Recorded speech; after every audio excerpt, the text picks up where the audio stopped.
देखो, मेरा सवाल उन लोगों से ये है जो लोग इस प्रोटेस्ट को सपोर्ट नहीं करते। क्यों?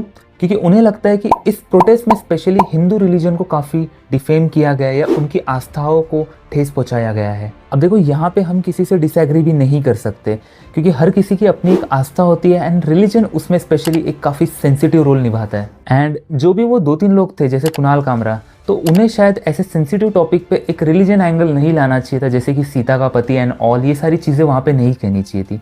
क्यों? क्योंकि ये एक नेशनल इशू है, नेशनल मीडिया वहाँ पे है और इसी चीज़ का ये फ़ायदा उठा के किस तरीके से एक मीडिया उसको कैसे पोर्ट्रेट कर सकता है, तो उस चीज़ का उनको ध्यान देना चाहिए था। अब यहाँ पे गौर करने वाली बात ये है कि इन 1-2 लोगों को छोड़कर किसी ने भी हिंदू विरोधी बातें वहाँ पे की नहीं है। एंड ऐसा भी नहीं कि इनको स्पेशली वहाँ पे मंच पर बुलाया गया था। मंच पे वो लोग आ सकते थे जिनको ऐसा लगता है कि नीट एस्पिरेंट के साथ गलत हुआ है या उनके साथ नीट स्कैम में गलत हुआ है, तो वो आकर अपनी राय दे सकते, तो उनको स्पेशली भी नहीं बुलाया गया था। लेकिन माफ़ करना, मैं आपसे एक सवाल पूछूंगा ज़रूर, तब तुम्हारी ये आस्था कहाँ गई थी जब एक छोटे बच्चे को श्री हनुमान जी का पोशाक पहना के एक बीजेपी के रैली में नचाया गया था? तब तुम्हारी ये आस्था कहाँ थी जब हमारे प्रभु श्री राम और माँ सीता को as a guest, as a host के तौर पे दिखाया गया था? क्यों?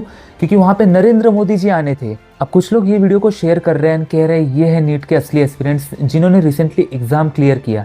एंड जो प्रोटेस्ट साइड पे वो तो नीट के असली एस्पिरेंट्स थे ही नहीं कभी। तो मेरे दोस्त, मैं उनसे ये पूछना चाहता हूँ, ये जो आप फोटो में देख रहे हो, क्या ये नीट के असली एस्पिरेंट्स नहीं थे?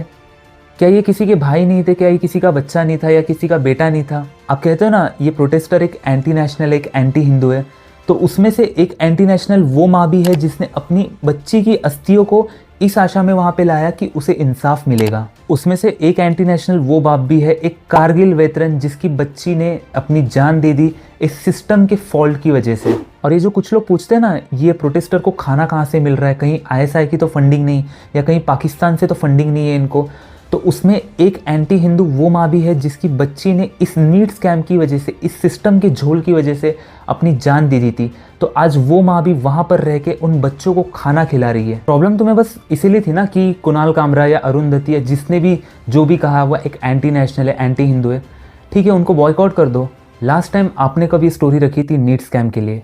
लास्ट टाइम आपने बच्चों के प्रोटेस्ट को सपोर्ट कब किया था? लास्ट टाइम आपने कब धर्मेंद्र प्रधान का रेजिग्नेशन मांगा था?